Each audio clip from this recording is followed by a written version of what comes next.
Welcome to The Thing About Witch Hunts. I'm Josh Hutchinson. I'm Sarah Jack. In today's episode, we discuss the classic children's novel, The Witch of Blackbird Pond, with Gillie Johnson and Martha Smart of Connecticut's Wethersfield Historical Society. Wethersfield, Connecticut is the setting of this classic and enduringly popular work of historical fiction, and also a community where real witchcraft accusations were made during the Connecticut witch trials. Author Elizabeth George Speare's beloved 1958 novel, The Witch of Blackbird Pond, has made 17th century Wethersfield a lasting part of American literary heritage, introducing generations of readers to colonial Connecticut life. The town's actual history includes the real 1669 witch trial of Katherine Harrison, a widow whose case revealed the dangers faced by independent women at that time. While Connecticut's witch trials predate Salem's more famous persecution, they remain a lesser-known but significant chapter in the state's history. Let's welcome Gillie and Martha to the show and hear what they are doing to highlight the lesser-known history of Wethersfield. Welcome to the Thing About Witch Hunts podcast, Gillie Johnson and Martha Smart. Please tell us about yourselves and what you do for the Wethersfield Historical Society. Hello, I'm Gillie Johnson. I am the museum educator here at Wethersfield Historical Society. So that means I'm in charge of field trips that happen here in Wethersfield to our museum building. We have a number of students every year from not only Wethersfield, but also other towns who come to learn more about colonial history, the American Revolution, or other aspects of Wethersfield history. And as you can imagine, the Witch of Blackbird Pond is always popular. Especially now. Yes, around in the fall. Yes. We like to think of ourselves, and we have become in some way Salem light or Salem on the cheap, because a lot of people come here rather than going to Salem. Because if you're in Connecticut, it's less costly to have the bus drive to Salem than to Wethersfield. So I'm Martha Smart.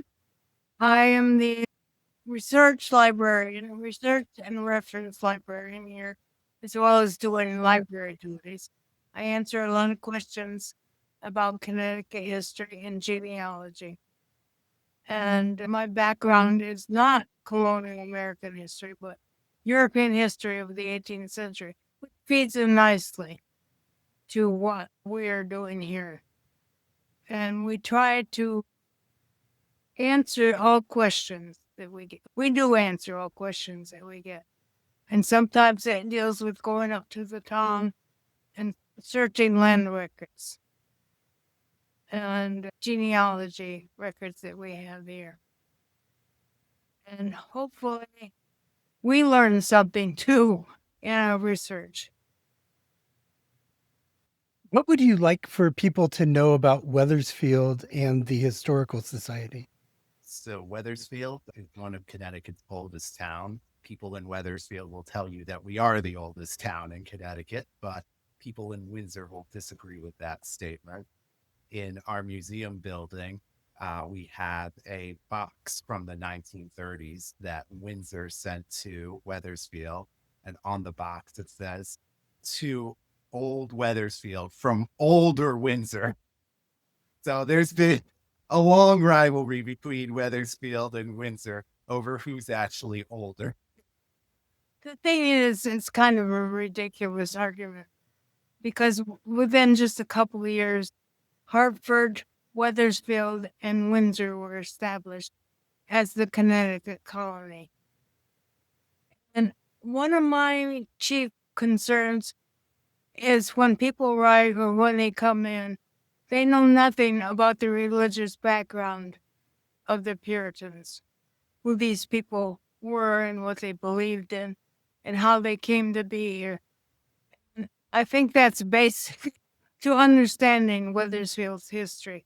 So we do as much educating here and answering research questions as we do spreading the word about Wethersfield.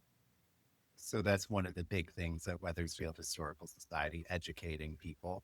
And part of our mission is to serve and promote Wethersfield history to inspire people today and tomorrow. And we believe in sharing all of Wethersfield's history, not just the history of white people who lived here in Wethersfield, everybody. So that's very important to us. Yeah, the forgotten people. Because there was quite a history of slavery here. And there's quite a bit of Native American history here that nobody seems to emphasize. So we try to do the whole history. Yes. Because that's complete. That's the true picture. Not just that you had some ancestor. There could have been a gentry in England who came over here and did marvelous things. Not always true. The people that were here not because they were here originally, and other people were not here because they wanted to be here, because they were seized and brought here as slaves. History is complicated, and we try and share that with people, both the good and the bad. Yeah, American history is especially complicated. And now there seems to be a pushback about burying it again. So we try not to let that happen. That's our mission. It's one of our missions. And we have spent the last, how many years? Gleaning from the records the people who are slaves here, the people of color. And You spent decades yeah, in that research. And an independent researcher started the whole thing, Diane Cameron. And we built on that. And now Gillie has put online what we found. So there is a database if anybody wants to access it about people of color that were here in Wethersfield over the years. Wethersfieldhistory.org is our website, and that's where our database is located. And that's an aspect of Elizabeth George Speare's The Witch of Blackbird Pond that she does not go as much into the whole aspect that there was slavery here in Wethersfield. She alludes to it briefly, but it's not something that she goes deep into. She just touches on it. Yeah. And the biggest fallacy is the back and forth between Kit and Nat, who is the son of the owner of the ship that brings her to Wethersfield, about the horses, the smell of horses in the hold. Well, those horses and what he was doing there had a very real connection to slavery. The trade with the West Indies from the northern colonies, including Connecticut, and Wethersfield was a seaport, they provisioned those slave colonies, sugar colonies, because they raised nothing but sugar, which was the cash crop for both the English Empire and the French Empire and the Dutch in the 17th and 18th centuries. And that's a big, right in the beginning, that's a big fallacy. The attitude that people who were trading with the West Indies and not bringing back slaves were free of that stigma of supporting slavery. I just want to clarify, and this is a piece of fictional literature. I know a lot of people are familiar with this book, but what do we need to know right off the top about this fiction? Well, first of all, that it is a work of fiction. So Speare is not trying to tell a 100% factual story about the witch trials here in Wethersfield. So a little background on her writing the novel. The Witch of Blackbird Pond, she published it after her first novel, Calico Captive. And after writing Calico Captive, Elizabeth George Speare decided that she wanted to write another novel in her hometown of Wethersfield. And she self-admittedly was not a historian. And so her research process she referred to as a greedy, indiscriminate forage through novels, genealogies, geographies, and a whole bunch of other different works. So this was never meant to be a 100% historically accurate work. It's a very good novel. but it is a work of fiction. So that's what people need to know right Yeah. off the bat, is that don't expect it to be 100% accurate. And that's what we stress when they come here. It's a work of fiction. It's not history. A lot of her facts don't jibe, and enjoy it as a work of fiction. A This is a coming very of good one. age. Yeah, she writes a good book that way. It's a coming of age book. It's a theme of alienation and growing tolerance, both on her part and on her family's part, and maybe the town. Kit. She's the heroine of the book in most respects. But as I say, there are a lot of things in there that just are not historically correct.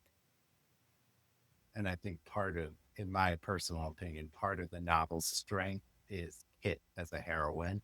I think she very much is a modern woman, not a 1600s woman. But this being a children's book, I think that's a great way to engage the kids with the history, is if you have someone who they can relate to, like Kit.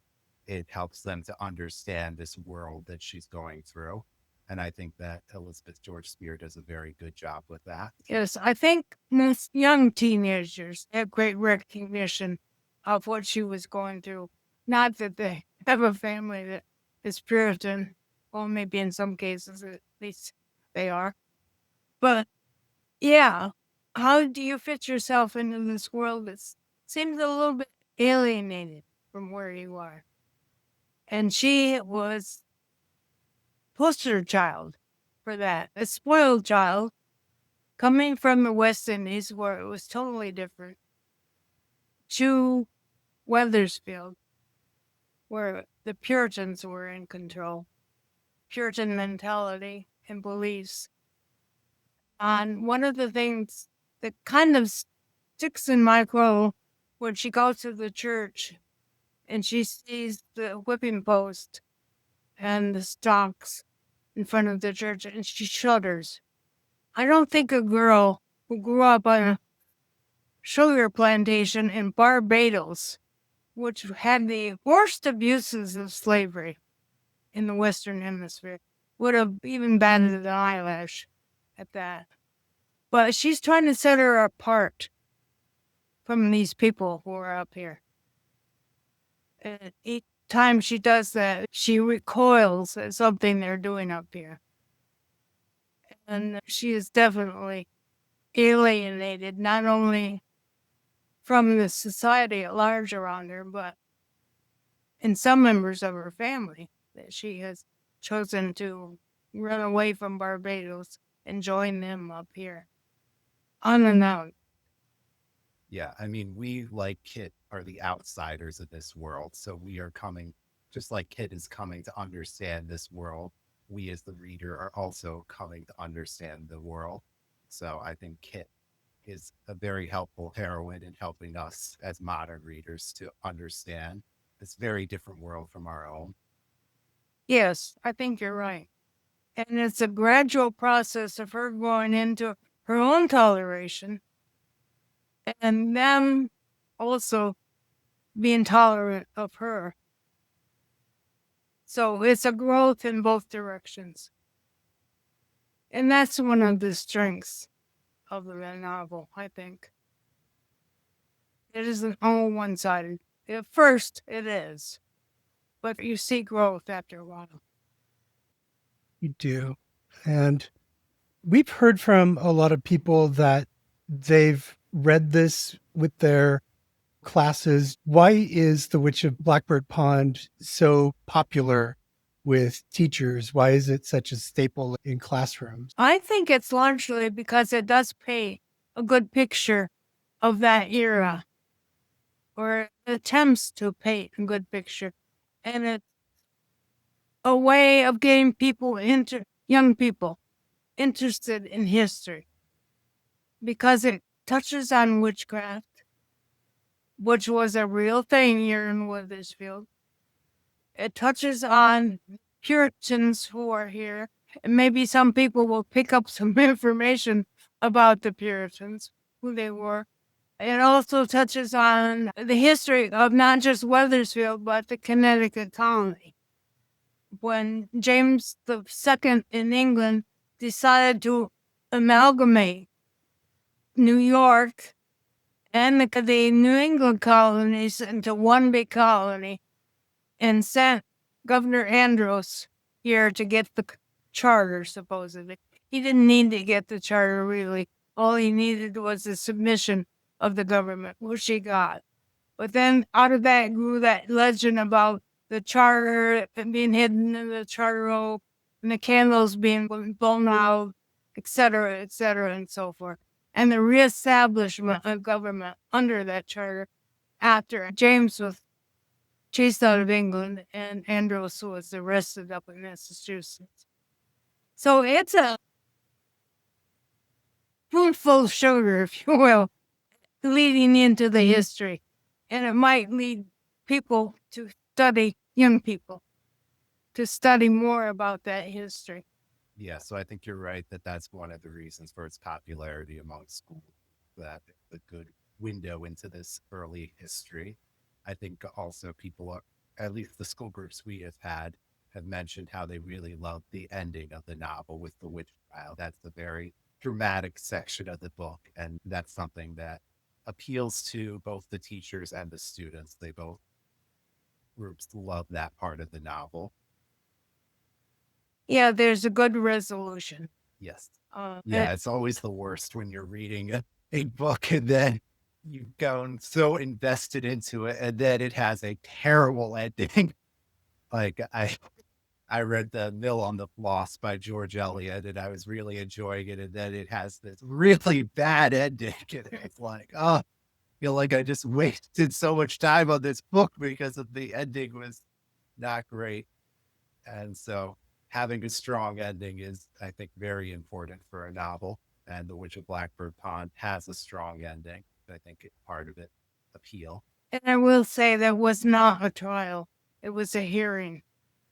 The trials were in Hartford, and they were trying to gather enough evidence to turn it over to the authorities. So it never was really a trial. And one thing I always point out is that the social mores of the time were not, they were touched on somewhat, but there was status. And I'm never quite sure in the book just where Matthew Wood belongs in that status, because he's obviously not a rich man, but he's a selectman, which meant he was the town official. That would have been a person on some standing. Also, he refers to the Reverend Gershom Bulkeley as Gershom, and to the magistrate Samuel Talcott as Sam. They would not have done that. He would have been Mr. Bulkeley and Mr. Talcott, even with somebody of his equal status. There would not have been that chumming 20th century a mode of operating with each other. There were certain rules of conduct. And the two people I mentioned, Bulkeley and Talcott, were actually real people. And Buckley's tablestone is up in our cemetery here. He was quite an interesting character in his own right. And he was actually partially responsible for ending executions of witches in Connecticut. He said that he had not seen, because he was an expert on English law, that he had not seen a single indictment that was legally proved for witchcraft. And that he wished New England had not so much innocent blood to atone for. But he also said, if the devil were to be brought up on charges, he'd give him his day in court. Because he was very much for actual conducting English law the way it was written. And they weren't doing that in Connecticut. It did cross my mind when we were talking about classes coming or reaching out to you. Do you hear from teachers nationally or internationally, or is it usually just Connecticut? Usually it's mainly Connecticut. but we have had teachers from other states too. I believe we've had a couple from Texas. I could be wrong, but if I'm remembering correctly, we had a homeschool group. Well, it was a homeschool student, one kid who had read The Witch of Blackbird Pond, and he and his parents came to Connecticut for a visit. So we did Yeah, some Witch of they were Blackbird Pond activities they with them. were from Texas. Yeah, so we did have that homeschool student from Texas. And we also had a teacher on a different occasion who I think was also from Texas. And they teach The Witch of Blackbird Pond at her school. And she was here in Connecticut for a visit. So she came to us and the Dean Stevens Museum. And we took her on tours as part of her professional development. And so she was all excited to bring back what she had learned to her school. I also had on a burying ground tour teacher from California, and she taught Witch of Blackbird Pond. So she was here, I think, on a visit again in Connecticut, getting information, which she took note, which she hoped to use when she got home. So yeah, we have a far reach than just state of Connecticut. Yeah, mainly Connecticut, but if people from out of state come to visit and they've read the novel or their teacher teaching the novel, they may come to us to learn more so they can bring that information back to their home state.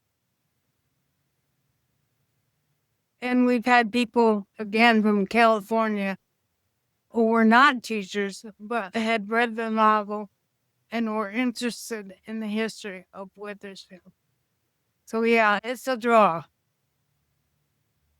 Yes, puts the Wethersfield on the map tourist-wise. How else has this novel shaped the identity of Wethersfield? So here in Wethersfield, there is the so-called Butoff Williams house. And that house, they called it that originally because they thought a guy named David Butoff had built the house in the 1680s. And that's what they thought at the time when Elizabeth George Speare wrote the novel. And it's often been said that that house inspired the Witch of Blackbird Pond. And so how that house's history has been presented has very much been influenced by the novel. When I was in high school, I remember taking a tour there where the docents were talking about, oh, and Kit would have been in this room here doing this, and Kit would have been over here doing that. Yeah, they've changed their interpretation since then, but that's how they presented it when I was in school. So how Wethersfield history has been presented to the public has very much been shaped by the novel, The Witch of Blackbird Pond. And Right. how people understand Wethersfield's history is very much influenced by the novel. Unfortunately, in some cases. As I say, they wouldn't have allowed a Quaker to stay in Connecticut. They certainly, the witches that were tried here, and in general, were not outsiders. They were part of the community. In fact, they didn't allow outsiders here. They didn't allow people to live off by themselves. In fact, there was a law here in the beginning that young men could not live by themselves because young men were trouble, you know. They had to be in a family situation, either their own family, a cousin, an aunt, an uncle, or they had to be apprenticed to somebody. People living off by themselves, no. That's the reason they had homesteads in the village and they had outlying farmlands around in the meadows. In the village, because they had to attend church. They had to be a member of the body of believers in some respect. How deeply that went, well, that varied with person to person. But outwardly, they had to conform to what was here. Going back to the shaping of Wethersfield's identity by the novel, for many years, school kids here in town read the novel in third grade. And we had, as one of our volunteers, a woman, Mary Beth Jordan, who used to teach at Wethersfield High School. And she would have the students in her class read the novel again. And they'd say to her, "Oh, but we already read it as third graders." And she would say, "Well, you're a whole lot older now. You're going to get a whole lot more out of it." And so they would reread it, and they eventually have to, "You were right. We did get more out of it this time around." So you've had a whole generation grow up reading that novel, and it's part of infiltrated popular culture here in Wethersfield. A few years ago, we had a Witch of Blackbird Pond ball here at Wethersfield Historical Society. And part of the reason for that was because the novel is so beloved locally. And as far as witchcraft went, there were no trials in Wethersfield after Katherine Harrison. Nobody was executed after Gershom Bulkeley's committee said there were problems with these trials. And therefore, there would have been no witch trials going on at the time the book was written. Yes. And she does kind of a wrinkle in time for the time frame of this also. Yeah, that's why she has them saying, "Oh, it's been a good long while since we've had a witch trial here." Because it had been in the 1680s. The other thing is that Blackbird Pond, which was really, I give her credit. She says they're red-winged blackbirds, which they would have been around ponds like that. That was a vernal pond, meaning it was there in the spring, but it dried up. So her putting that pond there all year round was artistic license, I guess. And the thing that the hearing swung on was little Prudence Croft, because she taught her to read and write. And therefore her mother said, "She's bewitched her. You know, she's stupid. This child is stupid." And they were neglecting this child. And according to the law code of 1650, if any parent or master committed the barbarity of not teaching these children so much English language that they could understand the Bible and the laws, they would have been in trouble, the parents. So that swung a whole thing that just wasn't so in Connecticut law. Her parents would have taken the child away, frankly, because they did that and put him with an apprentice situation. And we have some of those contracts, and it says that they are to be taught to read, and boys are to be taught to read and write and a certain amount of arithmetic, because they were usually being trained for occupation where they would need to keep books. But yeah, it would have been the parents that were in trouble. And they were obviously neglecting her. And that was the other reason it could take a child away. The town could do that. So it makes a good story. I admit it's very dramatic. And the fact that she can read the Bible is a big revelation. And as Buckley says, well, if this is witchcraft, teaching her to read the Bible, the devil must be all mixed up, or something to that effect. Meaning it's not witchcraft. But I do say it makes a very, very dramatic ending when this small child comes in and proves that she's been learning how to read and write, and she can read the Bible. I love the story between Kit going to visit Hannah and then Prudence going and Kit teaching Prudence. It's such a good, like, warm feeling story, that's in the middle. Something bad is going to happen in the novel. Yeah, just by the title. It's kind of it's her safe place. Yes. And in this safe place, she can meet with Nat. And a little Prudence, she can do some help for her. And of course, Her aunt knows about this.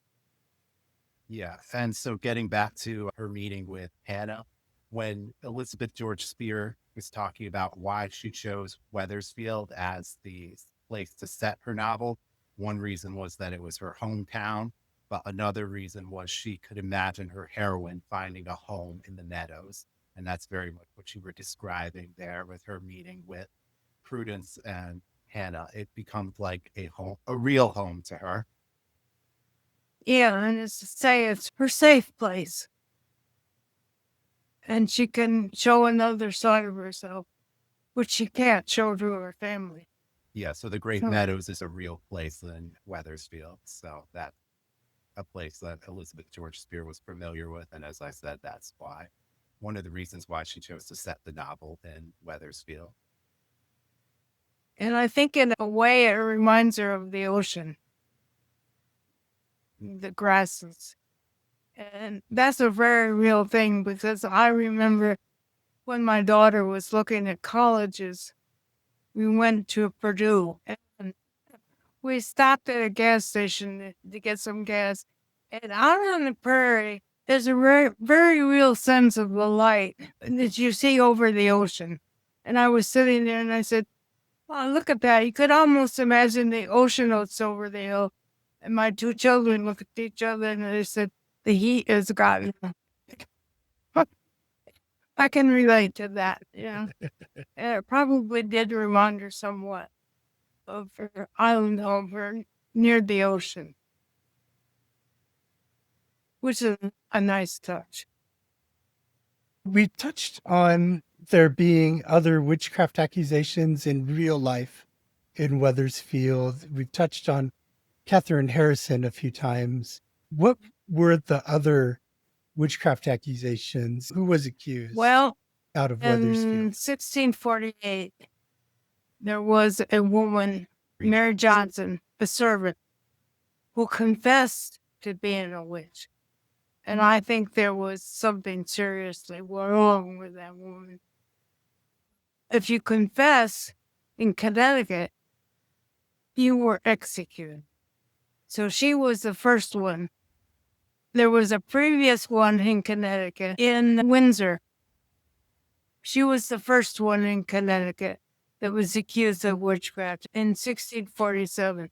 Before all this happened, there was a terrible sickness that went through the Connecticut colony and Massachusetts, and a lot of people died. And it sounded something like the Spanish flu of World War I. And not only that, but leaders here in Wethersfield were killed or died off. Thomas Hooker, who was the leader of the colony, the minister in Hartford, also died. So in Puritan beliefs, when bad things were happening, God had allowed the devil loose on his people because they were sinning. And the human agent of the devil was a witch. So they started looking around for somebody that might be doing witchcraft. And the second and third that were executed in Wethersfield in 1651 were the Carringtons, the husband and wife. So it wasn't just women who were executed.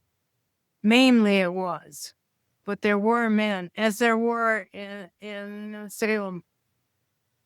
And the biggest witchcraft panic in this area was one in Hartford, which involved Wethersfield and Farmington.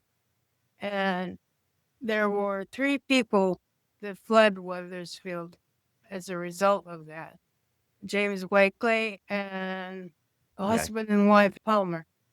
All 3 of them fled to Rhode Island where they were safe.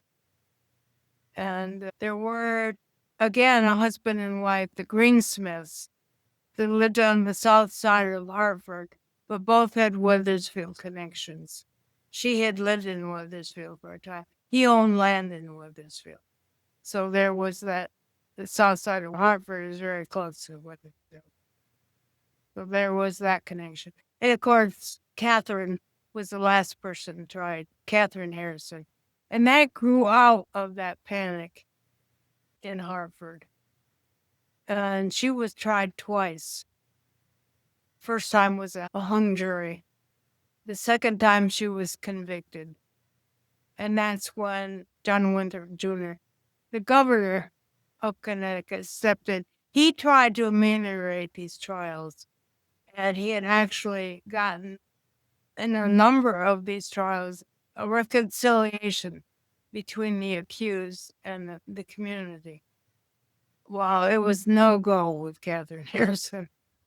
The town was determined that she was a witch. And so that's when he formed that committee of clergymen, of which Bulkeley was the head, Gershom Bulkeley. And I'm sure he was probably key in the decision they made in that committee, which was it was not according to English law. And these spectral visions, that was questionable too. So the two things on which it hung was the law and the evidence. So that was the end of executions in Connecticut for witchcraft. There's Gershom Bulkeley, and then there's Samuel Talcott, who were real historical figures that are included in the novel. There's also Governor Edmund Andros in there. Yeah, he was And, real. Did he really come to Wethersfield? He landed, they greeted him in Wethersfield and took him on to Hartford, to the government. So he was the governor of that big colony, of the Dominion of New England, appointed by James II.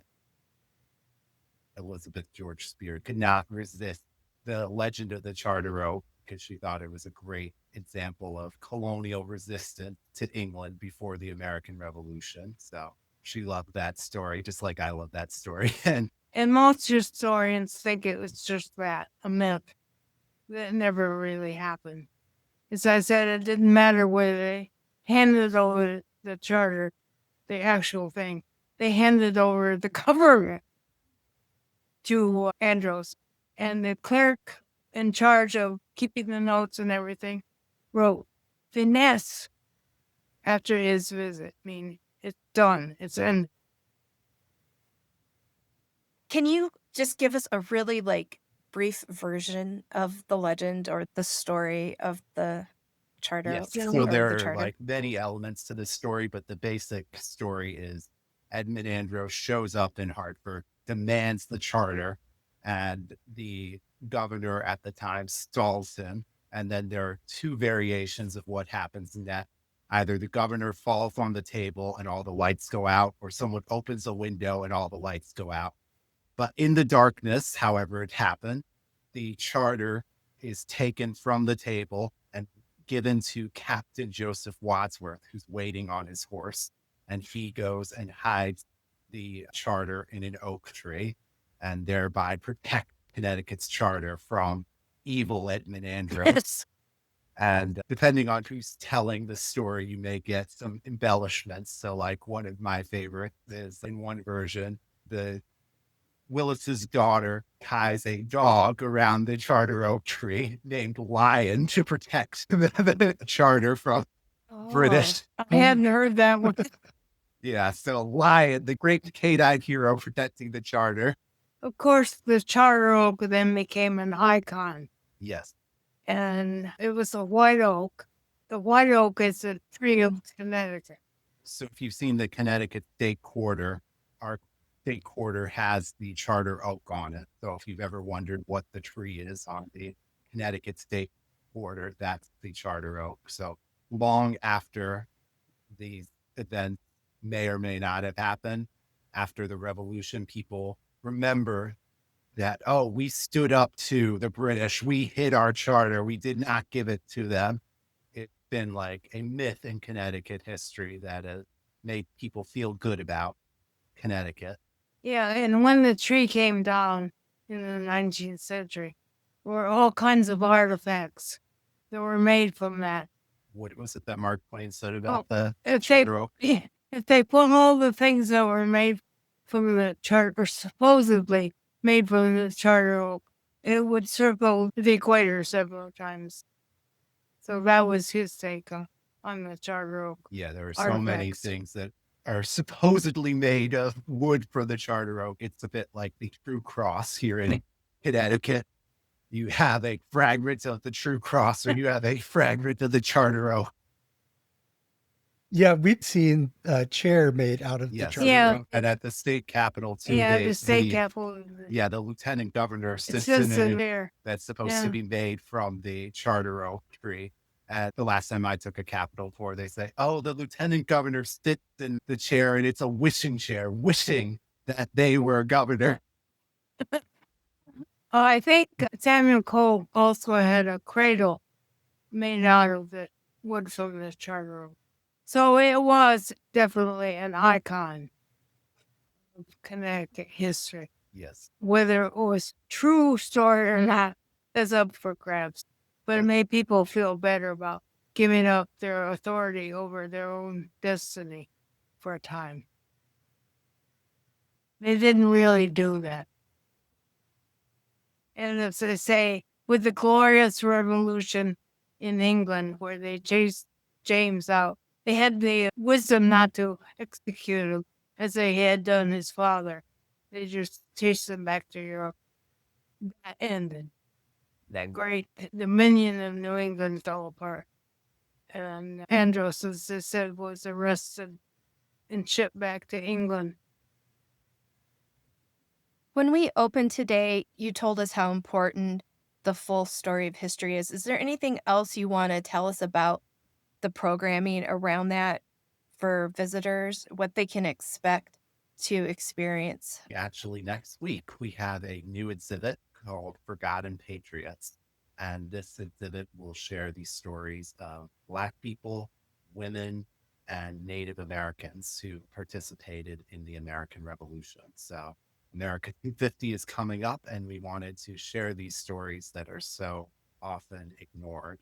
And we were very lucky to get a museum makeover grant from Connecticut Humanities and Conservation Connection, which made it possible for us to put together this exhibit. And I think our mission has been for some time to get this history in front of people because it's been ignored. In many cases, you don't even know for sure who the soldiers were. And even David White's book on Black soldiers in the Revolution does not cover the whole story for Wethersfield. So it's been extremely important to us to get this history back where it belongs. To share the stories that we do know. Right. And there's a lot of markers up in that burial ground for soldiers dating back to the colonial wars. King William's War, Queen Anne's War. Today, people don't even know what those are. But there's nothing up there to mark.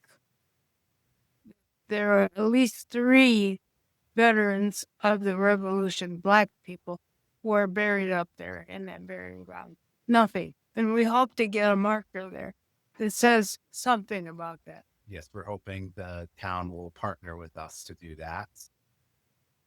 That's wonderful. We also are happy to answer people's questions that they phone in or email to us. Today, Martha got an email from a lady who is a descendant of Sawney Anderson, a Black man who worked here in Wethersfield for a while and lived in Glastonbury. We're going to help that descendant find out more information about her ancestor, and we've done that for other people as well. This is really encouraging that we're starting to get these queries, because it's usually the white people that want to know about their families. But I think there is a movement within the Black communities to find out their history through genealogy. And sometimes that's the only way they can find it, especially in the South. So, yeah, there's a real concrete attempt on many Black organizations to find out the history, the individual history of people, just like the old Wethersfield ancestry of that guy who came from Europe, and he may have been gentry. And, well, the fact that he took a job as a cowherd says to me that he wasn't gentry. But yeah, there is a perception. And what's great that Martha has said before is like when we're helping other people learn about their ancestors, sometimes we learn too. So we Yes. had a gentleman who was related to Benjamin Lattimore, a Black Revolutionary War soldier. And Martha was corresponding with him for years, sharing the information that we had here. And then he would write back to us with information that he had. And we learned so much about Benjamin Man. Lattimore thanks to him. Actually, the sticking point was his name was not really Benjamin. Benoni. It was Benoni, but he was called Ben. Therefore, he was Benjamin. Yeah. So once we learned that, the whole field opened up. We found the records. Yeah, because So- here in yeah. Wethersfield, that's what they called him, Benoni. But later on in New York, he was called Benjamin. I'm sure because he was Ben, probably a black Ben. But yeah, and that is one of the sticking points for researching Black history. It's the names. Well, it's Some- a sticking point for researching any history. I Yes, would but say. especially Yeah. for Black people. Because many cases, they don't even mention what their names were. The death records say Negro servant of whoever. Do they say what his name is? No. And you have to read between the lines kind of when you're coming to names. Now you say, well, could that possibly have been a slave name? Somebody's name Prince Freeman.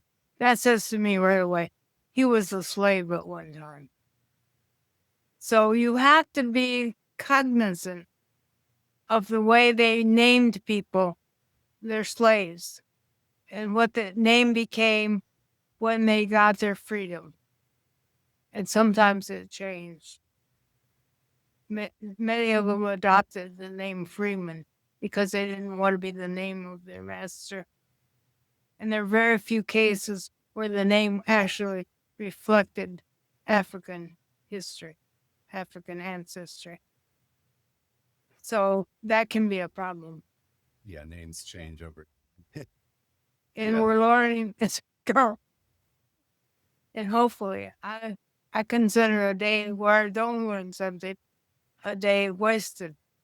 But I'm glad to see other descendants of slaves, Blacks in Connecticut, are starting to try to find information about their ancestors. Yeah, that's fantastic. It's so important to share the undertold stories, the untold stories, and learn about and humanize Right. people who've come before us. It helps you to feel the emotions, things that they would have been through, and just to realize that that history was real. It happened to real people. Right. Yes. And I think that's something the Witch of Blackbird Pond does very well. It humanizes a period that can feel very alien to modern readers. The people in the story are very human. Yeah, it brings it down to the personal level. That's, I think, the main value of that book. Experiences of people of that time. And even though it's fiction, probably mirrors some of what was going on in these witchcraft accusations. And as Buckley said, he didn't think any of them were proven legally. Connecticut witch trials deserve to be remembered and discussed alongside the literature it inspired. Thank you, Wethersfield Historical Society, for your efforts to honor the heritage that enriches your community and for telling these powerful stories. Have a great today and a beautiful tomorrow.